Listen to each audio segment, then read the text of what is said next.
여러분 안녕하십니까? 오늘부터 생생매거진 오늘을 진행할 아나운서 박은정입니다. 대구 수성구 범어동과 동구 복무동 이시아폴리스를 잇는 도시철도 엑스코선 건설 사업의 기본계획 수정안이 공개됐습니다. 역간거리가 가장 길었던 산격청사에서 평화시장 사이에 공고내거리 역사가 추가됐고요. 차량 방식은 모노레일에서 경전철로, 차량 기지는 국무IC 인근에서 불로동으로 바뀌었습니다.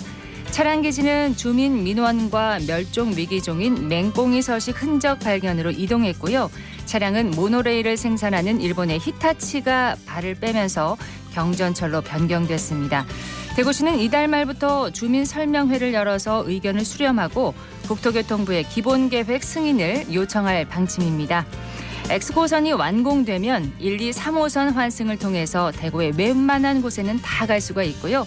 반쪽 기능밖에 수행하지 못한다는 지적을 받는 엑스코와 유통단지의 활성화도 기대됩니다. 지역경제 활성화와 균형 발전을 이끌 것으로 기대되는 엑스코선. 남은 과제들도 잘 풀어서 침체한 대구 경제 회복을 이끌기를 바랍니다. 2월 13일 월요일 생생매거진 오늘입니다. 먼저 안동, 포항, 울릉 연결해서 그곳의 날씨와 소식 듣겠습니다. 안동입니다. 오늘 안동 지역 구름이 많이 끼고 하늘빛 대체로 흐리겠습니다. 이 시각 기온은 안동 6도로 어제보다 7도가량 높은데요.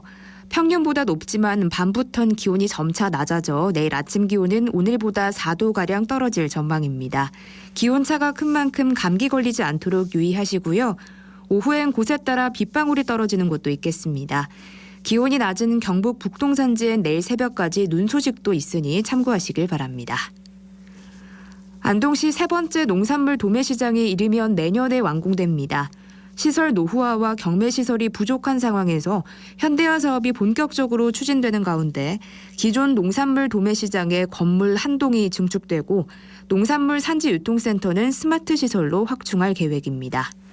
스마트 APC 시설이 완공되면 농산물 출하 지연 해소와 함께 우수한 농산물을 안정적으로 판매할 수 있는 교두보 역할을 할 걸로 기대를 모으고 있습니다.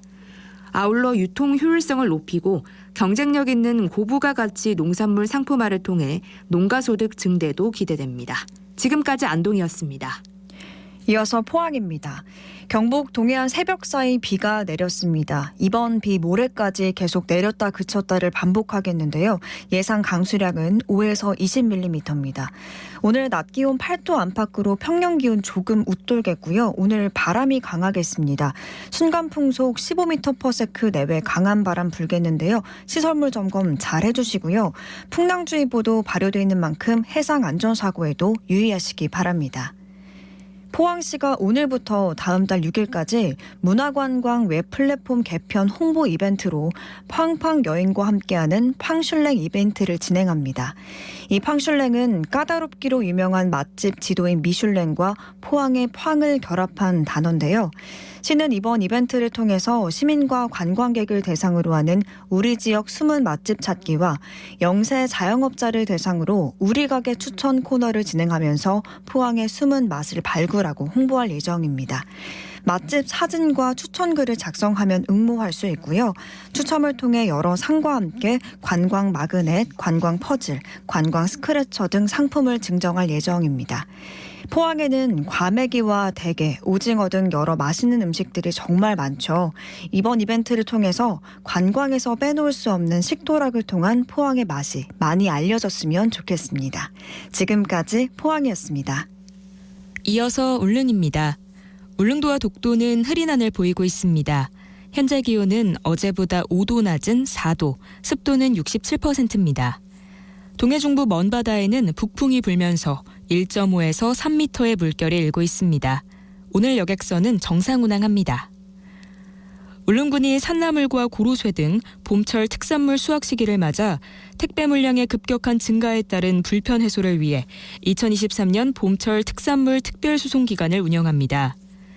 매년 봄철 특산물 수확 시기가 되면 택배 물량 증가로 택배 접수 시간이 늘어나고 상품 신선도가 우려되는 등 다양한 문제가 제기돼 왔는데요. 울릉군은 특별수송 기간 동안인 오는 5월 31일까지 관내 우체국의 기간제 근로자 4명과 화물 차량 5대를 지원해 특산물 운송이 원활하도록 도울 예정입니다. 또 우체국은 택배 접수 시간을 확대해 운영하고요. 해운 업체는 선적 시 냉장 컨테이너를 할증료 없이 이용 가능하도록 했습니다. 한편 봄철 특산물 특별 수송 기간에 맞춰 1일 택배도 시행되는데요. 사동항 여객선사 화물취급소 옆 택배회사에서 매일 오전 8시에서 11시까지 접수된 택배는 다음 날 소비자에게 배송되니까요. 이용에 참고하시길 바랍니다. 지금까지 울릉이었습니다.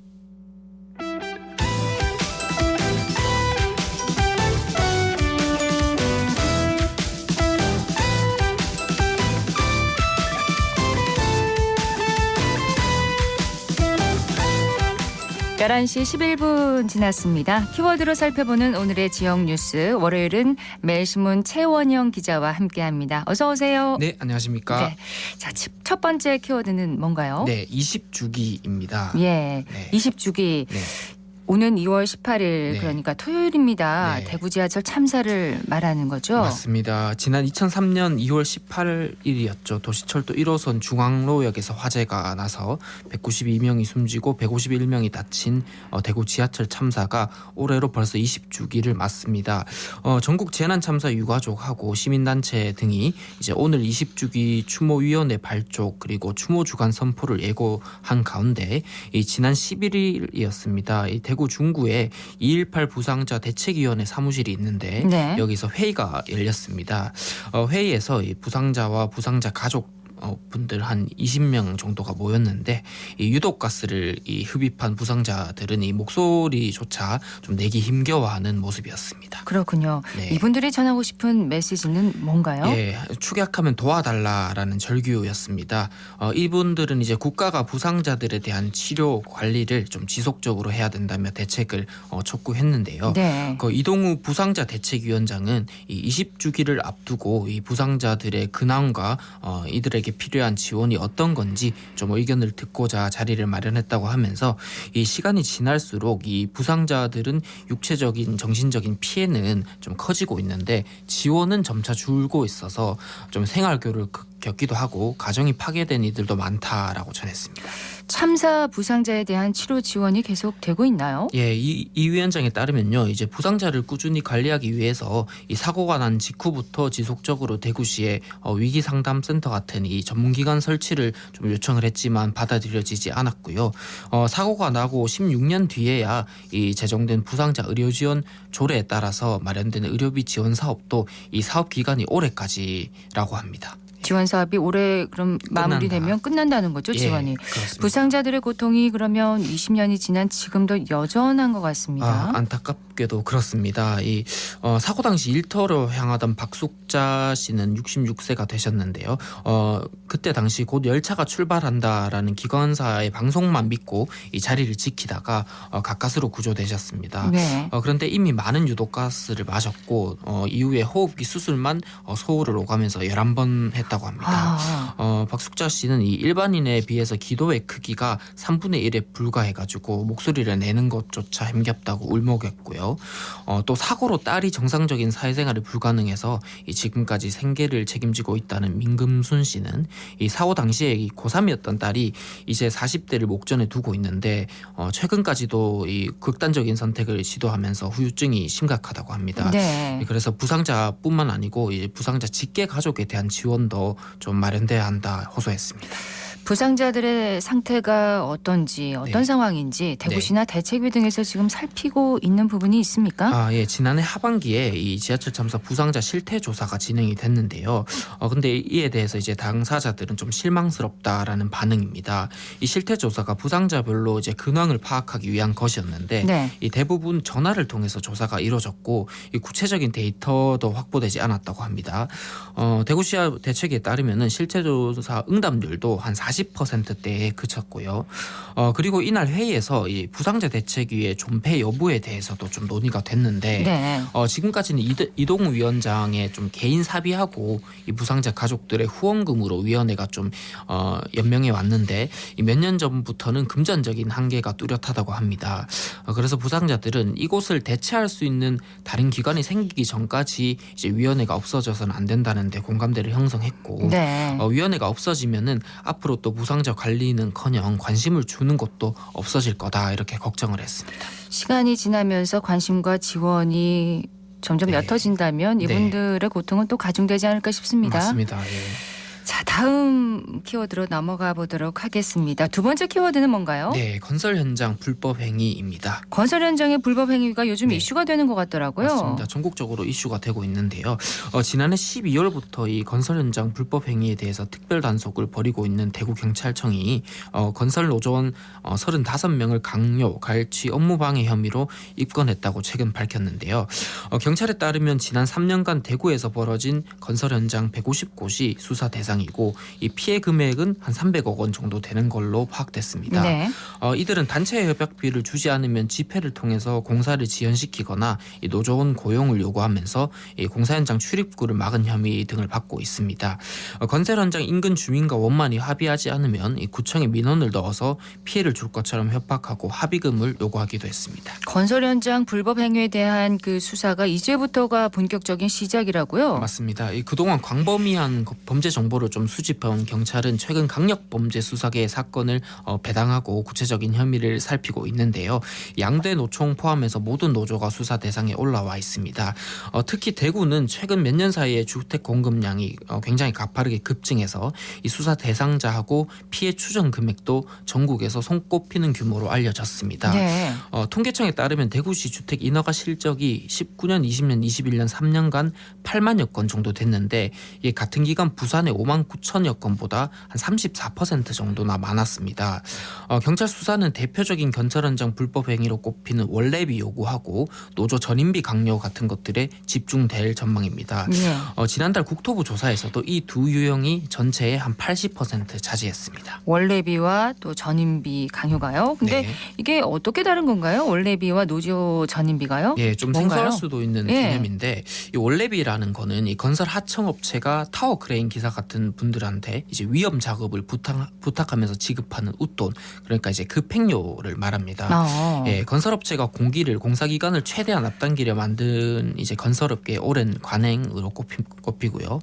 노조 전임비라는 거는 이 노사협상 전담자에게 활동비 명목으로 회사가 지급하는 비용인데요.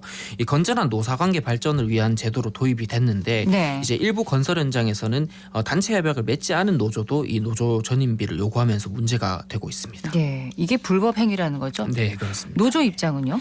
양대 노총은 지금 중앙교섭을 통해서 노조 전임비를 받고 있기 때문에 합법적이다라고 강조를 했고요.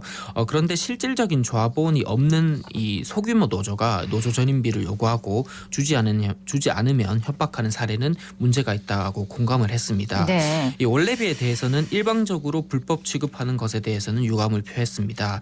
실질적인 제도 개선을 통해서 합법화시키는 논의가 이제 선행돼야 된다 이런 설명인데요.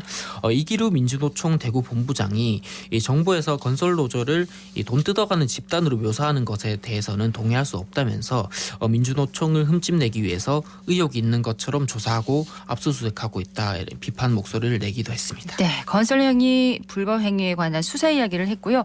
세 번째 키워드는 뭔가요? 예, 폐쇄병동 사망 사건입니다. 예. 내용 좀 전해주시죠. 예, 지금은 고인이 된 A 씨 사망 당시 32세였는데 이분이 이제 평소 알코올 의존증에 시달리다가 이제 지난해 10월 17일에 달서구 한 병원 정신병동에 자신 입원을 한 사건이 있었어요. 네. A 씨가 근데 이번 열흘 만인 27일에 격리실인 폐쇄병동으로 옮겨졌는데 다음날 오전에 사망한 채 발견됐습니다. 그러니까 하루 만에 이제 폐쇄병동으로 옮겨졌다가 사망한 거죠. 그렇죠. 유족들은 이 알코올 의존증 외에는 별다른 지병이 없던 A 씨가 이제 급작스럽게 사망한 거는 병원의 책임이라면서 이 업무상 과실치사 혐의로 병원을 고소했습니다. 사건을 접수한 이 대구경찰청이 이 정확한 사망 원인을 밝히기 위해서 국가수에 부검을 의뢰를 했는데 이 부검 결과가 최근에 나왔거든요. 네. 국가수는 이 A 씨 사인에 대해서 0.318%의 고도 주치 상태, 알코올을 섭취한 상태에서 이 신경안정제를 투여한 투여해서 이 병용된 게 독성 중독을 일으켜서 사망에 이른 걸로 추정된다 이렇게 판단을 했습니다. 그러면 이제 환자가 지금 술을 마신 상태인데 그런 환자에게 신경안정제를 투여한 것이 사망 원인으로 추정된다 이런 소견인 건가요? 네, 맞습니다. 이 신경안정제 성분은 로라제팜이라는 건데요. 이게 벤조다이아제핀계 약물입니다. 네. 알코올과 상호작용하면 이 고도의 기면 상태, 호흡 곤란, 혼수 또는 사망을 일으킬 수 있어서 이 알코올 의존성 환자에게는 특히 주의해야 위험할 하는 수 있군요. 그런 약물인데요. 유족과 변호인 측에 따르면 병원은 사건 당시 저녁에 다른 환자와 병원 외부에서 음주를 한 뒤에 다시 병원으로 돌아온 A씨에게 이 로라제팜을 성분으로 하는 신경안정제를 투여했습니다. 4mg을 투여했는데 문제는 고인이 그날 이미 알약 형태의 이 신경안정제를 오전 오후에 걸쳐서 한 1mg씩 2번 이미 복용한 상태였다는 겁니다. 네. 이 신경안정제의 성인 기준 1일 최대 투여량이 4mg인데 이거를 초과해서 투여를 한 거죠. 그래서 A씨는 다음날 새벽 4시 50분쯤 싸늘한 주검으로 발견됐고요. 병원 CCTV에는 A씨가 좀 고통스러운 듯 여러 차례 가슴을 부여잡거나 경련을 일으키는 장면도 담겼습니다. 이런 것에 이제 유족과 변호인 측이 담당 주치의가 고인이 사건 당일 고도 주치 상태일 수 있다고 충분히 예상할 수 있었는데 이 병원이 음주 상태를 확인하고 이 신경안정제를 처방했어야 한다 이렇게 주장을 하고 있습니다. 경찰 수사는 어떻게 그러면 진행될까요? 예, 앞으로 경찰 수사는 병원 측의 신경안정제 처방하고 A씨 사망이 직접적인 인과관계가 있는지 이거를 밝히는 데 집중될 걸로 보입니다. 사건을 담당하는 대구 경찰청 관계자는 의료사고 담당팀이 이 부검 결과를 의료분쟁조정중재원에 보내서 감정을 의뢰했다면서 이 결과가 나오기까지는 한 2, 3개월쯤 걸릴 걸로 본다 이렇게 말했습니다. 병원 측에서는 어떻게 입장을 밝혔나요? 예, 해당 병원은 법률사무소를 통해서 부검 결과를 요청했다면서 현재는 변호인의 진행에 따라서 대응하겠다라는 원론적인 입장을 밝혔습니다. 네. 자, 네 번째 키워드는 뭔가요? 네, 코로나19 기억의 공간입니다. 이런 공간이 새로 마련됐습니까? 맞습니다. 대구시에 따르면 오는 17일 개명돼 대구 동산병원에 코로나19 기억의 공간 개관식이 열리는데요. 이 공간은 지난 2020년 2월이었죠. 코로나19 1차 대유행을 맞아서 K방역 성도도시 역할을 했던 대구의 면모를 소개하면서 시민들이 겪은 고통과 슬픔도 전합니다. 네. 대구의 다양한 방역 대책은 물론이고 방역을 위해서 힘쓴 의료인, 시민, 자원봉사자들의 당시 모습을 여기서 볼 수 있습니다. 이 공간에 들어서는 대구 동산병원이 당시 대구 지역의 코로나19 거점 병원이기도 그렇죠. 했습니다. 예. 기억의 공간의 자세한 규모는 어느 정도 되고 어떤 전시물을 우리가 볼 수 있나요? 네, 한 예산은 10억 원 정도 되는데 1층에는 코로나19 발생 확산, 이로 인한 일상의 변화를 보여주는 전시물들이 배치되고요. 2층은 드라이브스루 선별진료소, 생활치료센터, QR코드 같은 국내는 물론 세계 코로나19 대유행 초기에 방역 모델이 됐던 대구의 방역을 소개하는 전시물들로 구성됩니다. 예, 꼭 한번 가봐야겠습니다. 네, 저도 가보겠습니다. 예, 2월 17일에 대구 동산병원에 계명대학교 대구 동산병원에 네. 코로나19 기억의 공간이 개관한다는 소식까지. 맞습니다. 오늘 소식 여기까지 듣겠습니다. 고맙습니다. 네, 감사합니다. 네, 키워드 뉴스 매일신문 최원영 기자였습니다.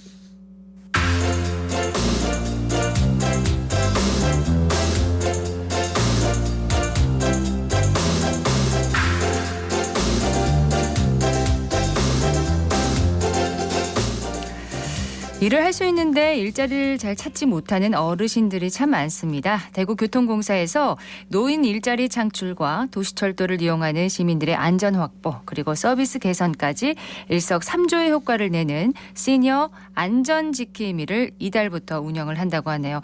윤가영 리포터가 현장에 다녀왔다고요? 네, 그렇습니다. 지금은 시니어 안전지킴이가 본격적으로 활동을 하고 계실 것 같은데요. 저는 지난주 도시철도 2호선 성서산업단지역에 시니어 안전지킴이가 본격적으로 투입되기 전 마지막 현장 실습 현장에 다녀왔습니다. 네. 네, 이 시니어 안전지킴이가 무엇인지 먼저 말씀을 드리자면 이 시니어 안전지킴이는 대구 지역 시니어 클럽과 노인복지관과 협업해서 총 97명이 선발돼 활동을 하는데요. 네. 역사 내 안전과 또 불법 촬영 안심 도우미, 열차 내 안전, 승강기 안전까지 1, 2, 3호선 모두 배치가 돼서 하루 3시간씩 근무를 합니다. 하시는 일이 많네요. 네, 그렇습니다. 특히 전체 사고의 사고의 57%를 차지하는 에스컬레이터 안전사고 예방을 위해 한국승강기안전공단 대구지역본부와 협업해서 시니어 승강기 안전지킴이도 처음으로 역사에 배치된다고 하는데요. 현장에 배치되기 전 마지막 실습 현장과 함께 교육을 담당한 한국승강기안전공단 전병욱 팀장의 이야기 들어보시죠. 급정지 시 위험하오니 손잡이를 잡고 노란 안전선 안에 타십시오. 고개 잘 설치되어 있는지 손으로 이렇게 한번 들어보는 겁니다. 끝나는 부분에 폼이 있다고 그랬잖아요. 이게 비처럼 생긴 게 그 부분이 깨졌는지 이렇게 한번 보시는, 눈으로 확인하시는 거예요. 고개 깨져 있으면 어떻게 되면 애들 손이 끼고 절단되고 하는 사고가 났었잖아요. 동영 보셨죠? 에스컬레이터 타고 올라가시면서 계단의 속도하고 핸들레일의 속도가 같은지, 이게 핸들레일 속도가 너무 빠르면 몸이 앞으로 쏠려서 넘어지고, 시작하는 부분에 메톡이라는 게 써져 있잖아요. 그걸 보시면서 타고 한번 실제로 한번 해볼게요. 가시죠. 이 에스컬레이터에 고유 번호라고 있는 건 알고 계셨나요? 네, 알죠. 교육 받을 때, 처음부터 받을 때, 점검할 때 딱딱 확인을 합니다. 어디에 비상벨이 있는지. 이 에스컬레이터 탈 때는 어떤 걸 좀 점검하는 거예요? 입구에 홈이 이제 떨어져서 안 떨어져 그거 확인하고, 중간에 비상벨이 어느 지금 위치에 있는 거 그거 확인하고. 네, 이번 교육은 시니어 승강기 안전지킴이로 활동하실 분들의 직무 교육입니다. 대구 도시철도 역사에 설치된 엘리베이터와 에스컬레이터 안전 상태에 대해서 일상 점검을 하시는데요. 그 체크리스트를 활용해서 오늘 현장 실습 교육을 실시하고 있습니다. 이번 시니어 승강기 안전지킴이는 고령자가 집중되는 승강기 안전사고를 감수하기 위해서 동년배인 시니어 인력을 활용코자 한 것입니다. 이용객이 많아 승강기 사고 발생 위험이 높은 대구 도시철도의 주요 역사의 승강기 일상 점검과 안전 이용 계도 업무를 지원하시게 됩니다. 이번에 시니어 안전지킴이로 몇 명이 선발되셨다고요? 907명이 선발이 되셨습니다. 그렇군요. 네. 승강기와 에스컬레이터를 이용하는 고령자의 사고 비율 참 높다고 들었는데 어느 정도 되나요? 이 승강기 안전공단에 따르면 최근 5년간 승강기 사고 현황을 분석했을 때 65세 이상 고령자가 36%로 전체 노인 인구 대비 매우 높은 편인데요. 그러네요. 이 고령자의 사고 중에 약 67%는 에스컬레이터에서 넘어지는 사고였고 78%는 중상 이상의 피해로 이어지고 있어서 이번 승강기 관련 시니어 안전지킴이는 꼭 필요한 인력이 아닐까 싶습니다. 열심히 교육을 받고 꼼꼼히 현장을 체크하던 시니어 안전지킴이를 만나봤습니다. 시니어 안전교육은 이 에스컬레이터에 타보고 어떤 것을 발견하며 우리가 유심히 봐야 될 것인가 뭐 이런 걸 교육받았습니다. 대구 시민들의 안전하고 관련되는 문제인데 상당히 중요합니다. 그래서 우리가 세밀히 엄숙히 이렇게 보고 이렇게 교육을 받았기 때문에 또 실제로 우리가 몸소 타보고 눈으로 관찰을 했기 때문에 우리가 능히 할 수 있다고 보거든요. 시니어들이 참 집에서 놀지 않고 나와서 사회활동을 한다 하는데 큰 그 이의가 있고 건강을 또 우리가 유지할 수 있다는 그런 점에서 좋다고 생각합니다. 이제 승강기에 대해서, 그다음에 에스컬레이터에 대해서 뭐 안전 교육 받고, 그다음에 점검 교육 받고, 그렇죠. 실제로 뭐 엘리베이터는 우리 항상 접근을 하니까 쉬운데 아주 에스컬레이터는 여기나 이런데 와야 만날 수 있잖아요. 좀 더 이제 교육을 더 받아봐야 되겠고, 즐거운 마음으로 일을 합니다. 즐거운 마음으로. 다른 건 없고, 모두 다 이제 나이가 있으니까 안전사고 없이. 우리 몸이 건강해야 이제 땀을 또 지킬 수도 있고, 그렇죠. 항상 즐겁게 임하고 있습니다. 네, 이번 사업은 노인 일자리 창출과 사회적 가치 실현을 위해 시작하게 된 일자리 사업의 일환인데요. 자세한 이야기는 담당자의 목소리로 들어보시죠. 안녕하십니까. 저는 대구교통공사 영무관리부 박대일 팀장입니다. 대구교통공사에서 활동하는 시니어 안전지킴이는 총 4개의 사업으로 역사 내 안전지킴이, 불법 촬영 안심도우미, 열차 내 안전지킴이, 그리고 승강기 안전지킴이로 구성되어 있습니다. 기간은 2월부터 11월까지 총 10개월 정도 근무하시게 됩니다. 대구 도시철도 91개 역사에서 역사 안전사고, 불법 촬영 예방 업무를 하고 열차 내에서 마스크 계도 업무도 같이 하시게 됩니다. 저희 현재 교통공사에서는 역직원들이 시내 안전지킴이 안전교육을 한 후 현장에 배치하고 있습니다. 특히 이번에 신규 사업으로 시작하는 승강기 안전지킴이의 경우 승강기 전문기관인 한국승강기 안전공단의 위탁 교육을 통해 전문적이고 체계적인 교육을 받고 현장에 투입될 예정입니다. 대구교통공사는 지역사회 일자리 창출 및 사회적 가치 실현을 위해 시니어 클럽 안전지킴이를 역사 및 열차에 투입하여 안전하고 편리한 대중교통에 자리매김하려고 하고 있습니다. 시니어 안전지킴이들의 계도에 따른 불편하시더라도 잘 따라주시고 안전하고 편리한 대구교통공사를 많이 이용해 주시기 바랍니다. 네, 시니어 안전지킴이 여러분의 활동을 응원하겠습니다. 네, 윤가영 리포터 잘 들었습니다. 고맙습니다.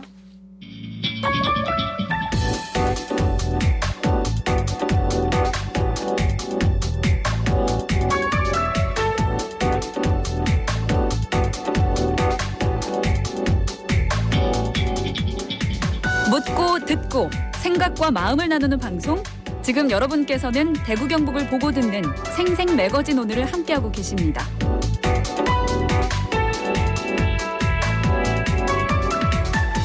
국민 4명 중에 1명은 반려동물을 키운다는 조사 결과가 있을 정도로 반려동물 양육 인구가 크게 늘고 있습니다. 그만큼 동물 장묘 시설의 필요성이 제기되고 있긴 한데 주민 반발 등으로 상황이 만만치가 않습니다. 반려동물 장묘 문화가 정착될 수 있도록 사회적 논의가 필요하다 이런 목소리가 나오고 있는데요. 관련 내용을 짚어보도록 하겠습니다. 사단법인 한국동물장례협회 자문위원인 최시영 서울문화예술대학교 반려동물학과 교수 전화 연결돼 있습니다. 교수님 안녕하세요. 네, 안녕하십니까. 반갑습니다. 네. 예, 반려동물 양육 인구가 크게 늘면서 동물이 죽으면 장례를 치르는 일이 하나의 문화로 자리 잡고 있다고 하네요. 네, 그렇습니다. 반려동물 인구가 이제는 1,500만 시대라고 이야기를 하죠. 네. 개나 이렇게 고양이들을 키우기 시작한 것이 2000년대 초반이라고 생각을 하는데요. 그때부터 키웠던 동물들의 어떤 수명이 이제 다하는 시점이 되었고요. 또한 그 반려동물들을 또 하나의 가족으로 여기는 분들도 많아졌고 또 반려동물 문화도 많이 성숙해져서 네. 반려동물의 장례를 치르거나 또 치러주려는 분들이 많이 늘어났다고 볼 수 있습니다. 그런데 이렇게 반려동물의 장례를 치르는 경우는 아직까지 일부에 그치고 있고 대다수는 불법으로 동물 사체를 처리하고 있다면서요? 네. 그 동물의 사체를 처리하는 합법적인 방법으로 일반 폐기물처럼 종량제 봉투에 넣어서 버리거나 또는 동물병원의 의료 폐기물로 처리하는 방법 그리고 또 동물업 장묘업체에서 화장하는 방법이 있습니다. 네. 그러나 이제 한국소비자원에서 조사한 결과를 보니까요. 합법적인 처리 방법이 아닌 매장이나 투기동으로 처리하는 경우가 44.1%로 나타났고요. 또 매장이나 투기가 불법이라는 것을 45.2%의 분들이 모른다고 응답했습니다. 네. 따라서 반려동물의 사후 처리 방법을 잘 모르거나 알고 있더라도 시간적으로 또는 비용적으로 부담이 돼서 올바른 방법으로 처리하지 못하는 경우가 있을 것으로 이렇게 생각됩니다. 네. 반려동물을 키우는 분들은 참 마지막까지 잘 보내주고 싶은 마음이 간절할 텐데 쓰레기 종량제 봉투에 담아버리는 건 정말 참 할 수 없을 것 같고요. 동물병원에 위탁해서 처리하는 거는 어떻게 하고 있는 건가요? 네, 아무래도 그동안 이제 치료했던 동물병원에 맡겨서 처리하는 분들이 이제 많으실 텐데요. 동물병원에서 따로 장례를 치러주는 것이 아닙니다. 네. 동물병원에서는 병원에서 나오는 주사기라든가 알코올 솜이라든가 기타 의료 폐기물과 함께 의료 폐기물 업체에다 맡겨서 이렇게 그 처리를 하는데요. 의료 폐기물과 함께 쓰레기로 이렇게 태워지는 것입니다. 그래서 이것도 역시 반려동물을 키우는 분들의 어떤 정서와는 이제 맞지 않다고 이렇게 볼 수 있습니다. 그러네요. 그러면 이제 장묘 시설을 통한 장례밖에 없는 건데 그러기에는 반려동물의 장례식이 아직 보편화되지는 않은 것 같습니다. 네네. 그 이유를 한마디로 말씀드리면요. 반려동물 장례식을 치르기가 현실적으로 너무 어렵다라고 볼 수 있습니다. 어렵다고요? 네네. 그 예가 대구 시내에는 화장까지 할 수 있는 반려동물 장례식장이 없는 것으로만 보더라도 알 수 있는데요. 즉 반려동물 장례를 위해서 이제 많은 거리를 이동해야 되고 네. 이는 또 직접적인 장례 비용 외에도 시간적 또는 비용적으로 추가 부담이 되기 때문입니다. 또한 장례를 위해서는 또 하루 또는 반나절 이상의 시간이 필요한데요. 시간을 낼 수 없는 분들도 있어서 종합적으로 이제 이러한 이유들로 인해서 장례가 보편화되지 못하는 것이 아닐까라고 이제 생각을 하고 있습니다. 네, 장려 비용 부담도 적지 않다고 들었습니다. 어느 정도나 드나요? 대부분의 장례식장에서 동물의 이제 무게 5kg까지 화장비를 20만 원 정도로 이제 그 책정을 하고 있는데요. 그래서 화장만 하신다면 20만 원 정도로도 가능합니다.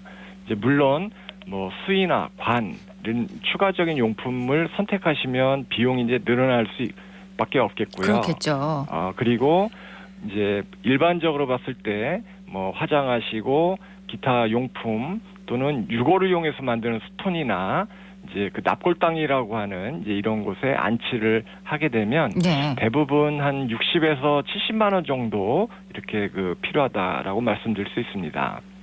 뭐 비싼 곳은 뭐 더 한 두세 배 정도 더 이제 드는 곳도 있다고 이제 보시면 되겠고요.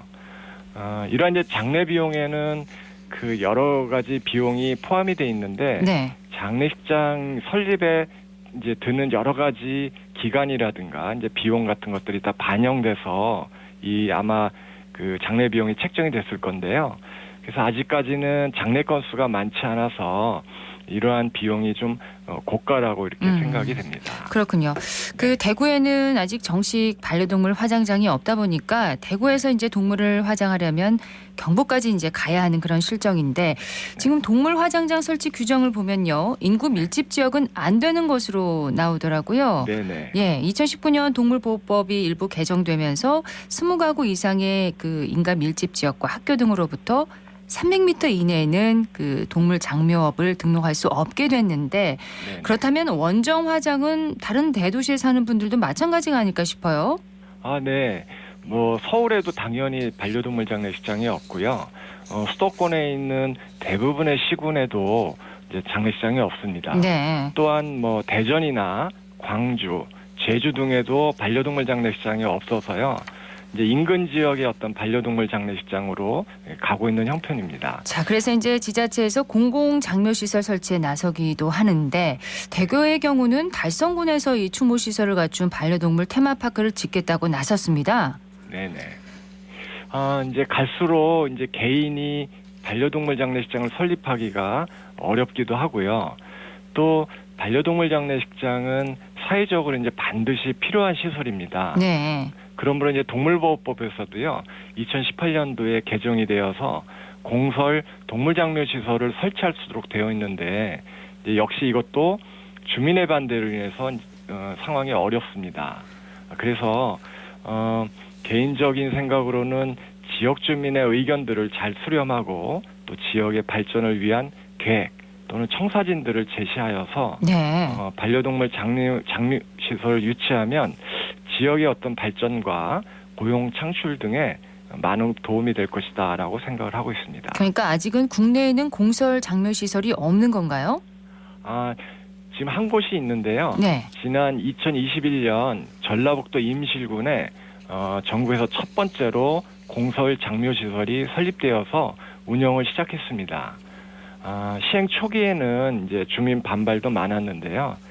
지자체가 주민들과 함께 민간 장묘 시설들을 견학하고 또 오랜 기간 설득하는 과정을 거친 뒤에 건립하여서 지금은 반려동물 놀이터와 펫카페 뭐 이런 것들이 들어서면서 전국 최고의 반려동물 중심지가 되었으면서 앞으로도 반려동물 산업과 관광, 교육의 핵심 친화 도시로 많은 발전을 기대할 수 있습니다. 임실군 사례에서 좀 해법을 찾을 수도 있겠네요.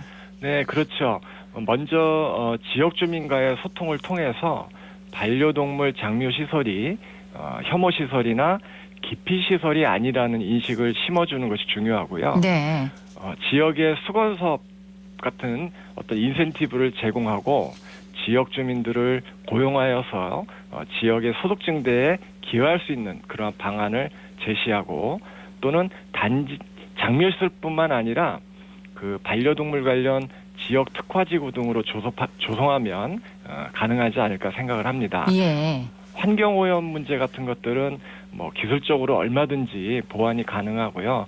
또 실시간으로 측정이 가능한 문제이므로 가장 중요한 것은 주민의 인식이 전환되는 것이라고 이렇게 생각을 합니다. 그렇습니다. 자, 이 역시 외곽에 들어설 수밖에 없는데 그런 점에서 이동식 화장장 도입도 거론되고 있는데 현재는 지금 불법이라고 하거든요. 네. 예, 이동식 화장장이란 게 어떤 건가요? 네, 이동식 화장장은 반려동물 집을 방문하여서 염습 및 추모를 한 후에 그 다음에 사체를 차량으로 옮겨서 지정된 장소에서 화장을 진행한 후에 이제 분골하여 요람에 담은 다음에 네. 보호자에게 전달하는 장례 서비스로 차량에 그 화장로를 이제 탑재하고 그 보호자의 그 집으로 방문하는 그런 서비스입니다. 이동식 그 화장장 제도는 반려동물 장래율을 높이고 접근성이라든가 비용 등의 문제를 개선할 수 있는 그러한 방법이라고 생각합니다. 그러네요. 자, 반려동물 인구가 1,500만 명이라고 하셨습니다. 이제는 사후 처리 문제, 장례 문제에 대해서 좀 깊이 있는 논의를 해야 하는 때가 아닌가 싶습니다. 네네, 그렇습니다. 2000년대 초반부터 개, 고양이 등의 반려동물을 많이 키웠는데 그 개, 고양이들의 평균 수명을 약 15에서 16년 정도로 보고 있습니다. 그러면 이제 반려동물의 수명이 다하는 시점이라고 볼 수 있는데요. 네. 반려동물 장례는 여러 가지 의미와 기능이 있다고 생각을 합니다. 첫째는 그 반려의 뜻 그대로 진정한 가족이었던 동물들의 마지막까지 이 책임을 다한다는 그 성숙한 반려동물 문화의 시작이며 또한 그 펜노소조군이라고 얘기하는 반려동물의 상실로 인한 어떤 심리적인 문제 네. 이런 것들을 예방할 수 있는 최선의 방법이다라고 생각을 합니다.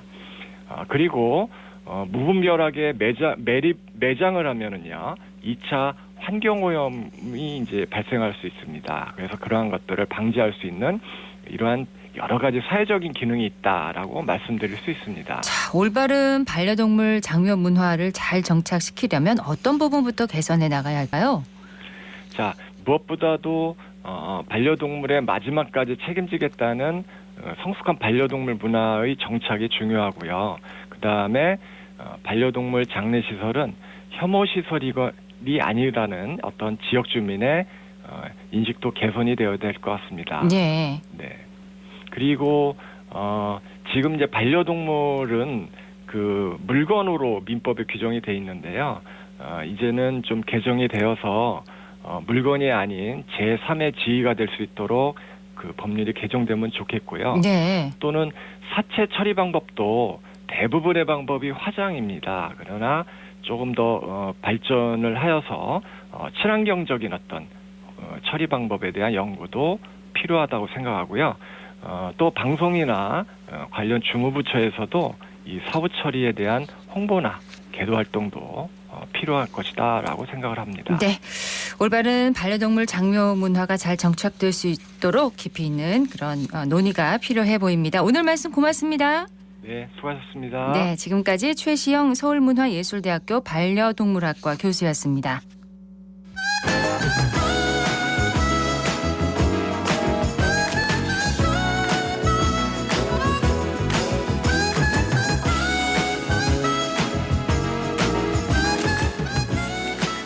정치 알아야 바꾼다. 정치 알바 김수민 시사평론가 연결됐습니다. 안녕하세요. 네, 반갑습니다. 반갑습니다. 자, 국민의힘이 3월 8일 전당대회에 최종 후보를 확정짓는 이 컷오프 여론조사를 실시했습니다. 대표 경선에 나설 4명의 주자 김기현, 안철수, 천하람, 황교안 후보가 확정이 됐습니다.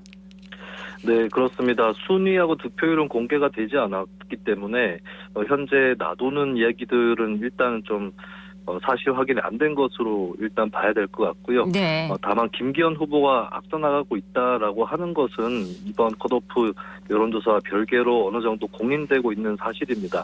윤심이 있는 유일한 후보라는 게 드러났기 때문에 당원들이 그리로 향하지 않았나 싶고요. 네. 안철수 후보의 경우 어느 정도 득표했느냐가 최대 관건이 될 것 같습니다. 안 후보 같은 경우는 조직적 기반이 약해서 고정표는 별로 없는 편인데요.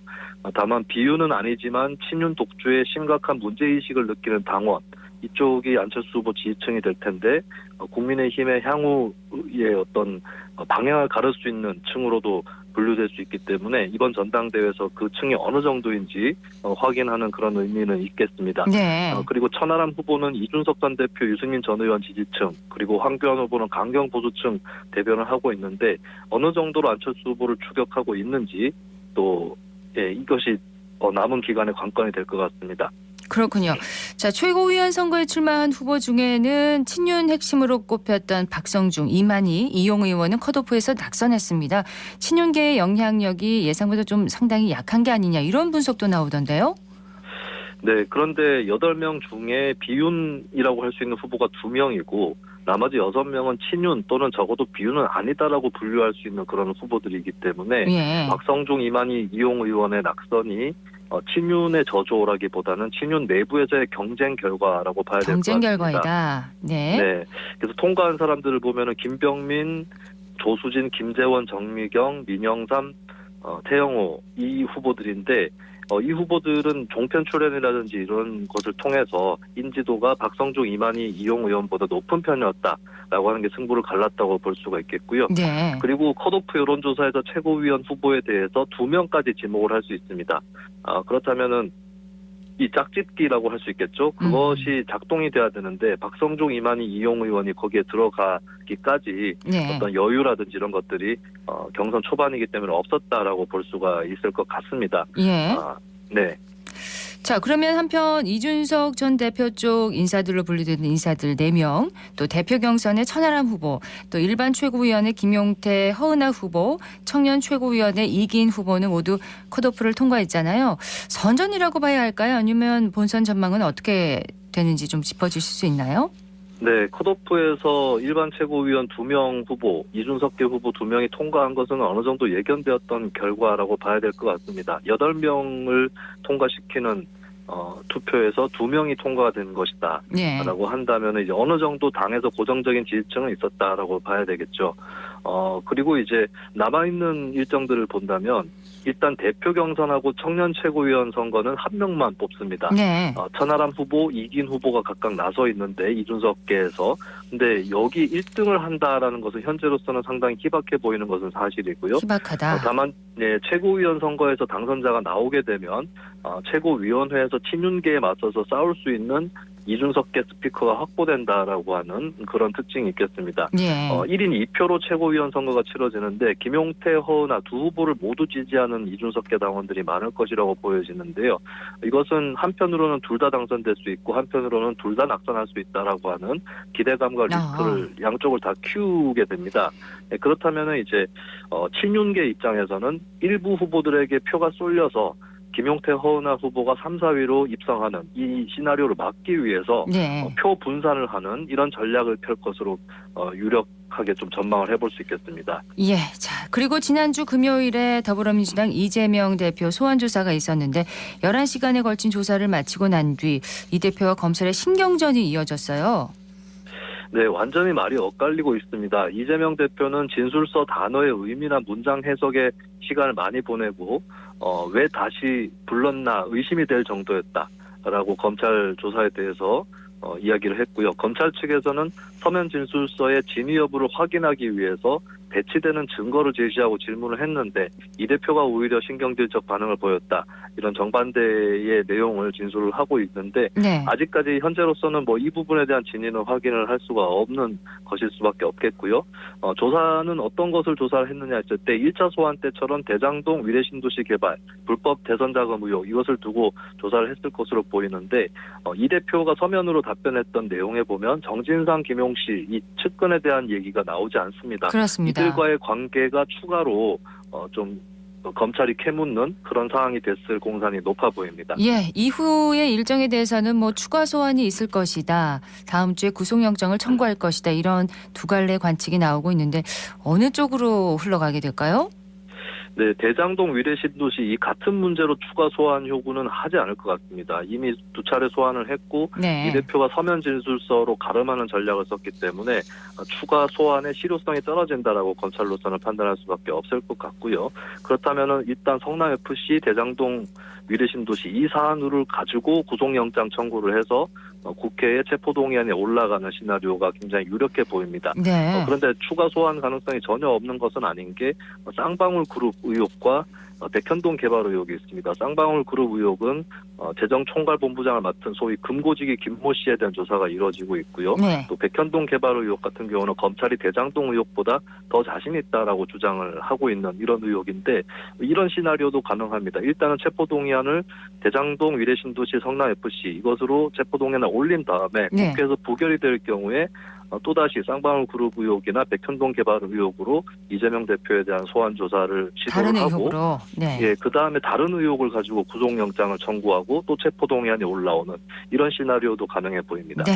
어느 시나리오가 될지 한번 지켜보도록 하고 자, 지난주에는 또 곽상도 전 의원의 뇌물수수에 대해서 1심에서 무죄 판결이 내려져 또 다른 논란을 불러일으켰습니다.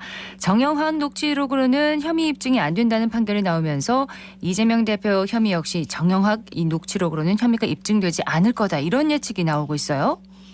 네, 곽상도 전 의원 1심 선고 재판에서 정영학 녹취록의 증거 능력 자체는 인정이 됐습니다. 조작 가능성이 없는 그런 증거로 쓸 수 있는 거다라는 데까지는 판단을 했는데요.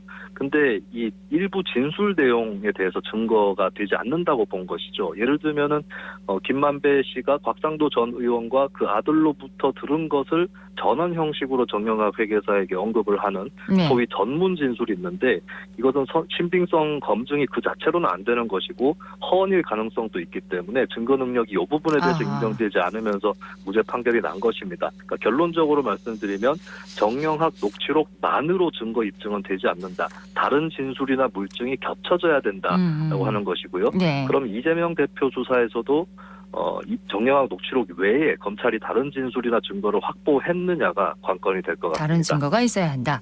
네, 곽상도 전 의원이 무죄로 판결이 나니까 이 정의당에서는 대장동 개발에서 법조인 여러 명이 50억 원씩을 받기로 했다. 이런 50억 클럽 의혹에 대해서 특검을 도입하자고 주장을 했습니다. 네, 곽 전 의원 대가성이 입증 안 돼서 무죄로 판결 나긴 했지만 50억 원을 받았던 그 사실에 대해서 납득하지 못할 국민들이 많을 것으로 보입니다. 재벌 대기업의 경영자들도 퇴직할 때 50억 덜 받는 사람들도 상당히 많이 있거든요. 네. 예, 그리고 대통령실에서도 국민 누가 납득하겠나 이런 반응을 하고 있고 서울중앙지검도 공판 유지 검사 인력을 늘리기로 그렇게 결정을 했습니다. 근데 중요한 건 이제 공판뿐만 아니라 수사 자체가 부실하지 않았느냐라고 본다면은 다시 수사를 하는 것이 옳다는 결론이 가능하고요. 그렇다면 특검 도입이 필요하다. 이렇게도 도출을 할 수가 있겠는데요. 일단 정의당 제안에 대해서 민주당에서 환영을 하고 있고 기본소득당이라든지 친민주당 무소속 의원을 합치면 180석이 넘습니다. 그렇다면 법제사법위원회에서 가결하지 않아도 본회의에 표결을 붙일 수 있는 패스트트랙 신속 처리안건 지정 선임 180석을 넘는 것이기 때문에 50억 클럽의 어떤 특검 도입의 가능성 상당히 높다고 볼 수 있겠습니다. 그렇군요. 자, 그리고 지난 금요일 이재명 대표가 소환조사에 출석하던 그날에 도이치모터스 주가 조작 사건의 1심 선고 공판이 있었는데요. 선고 공판 내용을 두고 지금 여야가 정반대 해석을 내리고 있습니다. 네, 몇 가지 지적을 하자면 민주당에서는 김건희 영부인의 의혹이 더 뚜렷해졌다고 논평을 하고 있는데요. 근데 이제 영부인 관련 내용은 판결에 언급이 되지 않고 있기 때문에 이 부분을 단정하기는 어렵다라고 볼 수 있겠습니다. 그리고 대통령실과 여권에서는 두 가지 주장을 합니다. 첫 번째는 공소시효가 지났다고 주장을 하고 있는데 근데 2010년 10월 21일 이후의 주가 조작에 대해서는 공소시효가 지나지 않았다라고 판결이 내려져 있고 이 기간에도 영부인의 거래 내역은 있기 때문에 공소시효가 지났다라고 볼 수는 없을 것으로 보입니다. 그리고 전주 2명, 그러니까 계좌가 쓰인 통장 주인 2명이 무죄 판결을 이날 받았는데요. 근데 91명의 전주가 있고 그중에 이제 그 사람들 모두가 가담 여부 또는 관여 수준이 다 같지는 않습니다. 그렇기 때문에 영부인의 개입 여부에 대해서는 따로 판단해야 될 것이다라고 정리를 할 수 있겠습니다. 근데 민주당에서는 김건희 여사에 대해서 이제 특검을 추진하기로 했는데 여기에는 정의당이 또 신중론을 펴고 있습니다. 네, 일단 여러 차례 여론조사에서 김건희 특검 자체에 대해서 압도적인 찬성이 확인이 됐기 때문에 정의당도 어느 정도의 압력은 받을 것이고 일단 검찰 수사를 좀 지켜보자 이런 입장이기 때문에 결단을 내려야 될 상황이 올 것 같고요. 그리고 국회를 만약에 특검법이 통과를 했는데 윤 대통령이 거부권을 행사할 경우에 가족 의혹에 대해서 거부권을 행사했다. 이런 여론의 반발이 있을 것으로 보입니다. 그리고 반면에 특검이 도입된다고 해서 민주당이 수혜를 보는 것 아니다라는 것도 지적을 하고 싶은데요. 네. 둘 다 김건희 특검이든 이재명 수사든 엄정 조사하라는 것이 국민 여론의 다수기 때문에 민주당으로서는 김건희 영부인의 문제로 자신의 문제를 방어하기보다는 현재 주어져 있는 의혹에 대해서 충실하게 답변하고 반박하는 것이 임무가 될 것 같습니다. 예. 자, 그리고 이제 지난주 헌정사상 처음으로 이뤄진 장관 탄핵안 가결도 초유의 그 쟁점입니다. 자, 헌법재판소에서 다루게 되잖아요. 주요 변수를 좀 간단하게 좀 정리를 해주시겠습니까? 네, 경찰청 특수본 수사 결과에서는 이상민 장관이 다중운집 위험에 대한 구체적인 주의 업무가 없다라고 무혐의로 종결지었습니다. 같은 판단을 헌재가 할 것인지 이것이 가장 큰 관건이겠고요. 네. 그리고 헌재 재판관이 3월, 4월에 2명이 퇴임을 하게 됩니다. 그렇게 퇴임을 하게 되면 일정이 지연될 수 있기 때문에 그 전에 끝날 수 있을 것이냐. 이것도 두 번째 관건으로 올라와 있고 네. 마지막 관건은 법제사법위원장 김도읍 의원이 탄핵 반대 입장인데 법에 따라서 소추위원을 맡게 됐거든요. 그렇죠. 이것이 어떻게 이 절차에 영향을 끼칠지 이것을 이제 세 번째 관건으로 지목을 해보겠습니다. 네, 지금까지 정치알바 김수민 시사평론가였습니다. 고맙습니다. 네, 감사합니다. 이어서 이 시각 교통 상황 알아봅니다. 서유리 리포터. 네, 먼저 시내도로 정보입니다. 국채보상로 서대구공단 내거리에서 동신교 구간 양방향 서행하고 달구벌대로는 만촌 내거리에서 범어 내거리까지 속도 살짝 떨어집니다. 달구벌대로 위는 사고 소식도 있습니다. 수성교에서 범어 내거리 방향 범어 내거리 300m 못 간 지점 1차로에 승용차와 이륜차 간 추돌 사고 발생했습니다. 참고해서 지나시기 바랍니다. 계속해서 고속도로 상황입니다. 경부고속도로 부산 방향 김천분기점에서 남구미나들목까지 막힘없이 지나고 중앙고속도로 춘천 방향은 다부나들목에서 가산나들목까지 시원한 흐름 보입니다. 중부내륙지선 대구 방향은 유천나들목에서 서대구 요금소까지 정체 없이 지납니다. 지금까지 이 시각 교통정보였습니다. 청도 한재미나리 출하 소식이 들리는 거 보니 봄이 머지 않은 것 같습니다. 생생매거진 오늘에서도 밝고 또 싱그러운 소식들 많이 전해드릴 수 있도록 노력하겠습니다. 오늘 대구와 경북 지역은 북부 동해안과 북동산지 중심으로 비나 눈이 내리겠습니다. 낮 기온은 6도에서 11도로 예상되고요. 미세먼지 농도는 보통 수준을 보이겠습니다. 지금까지 진행의 박은정이었습니다. 여러분 고맙습니다.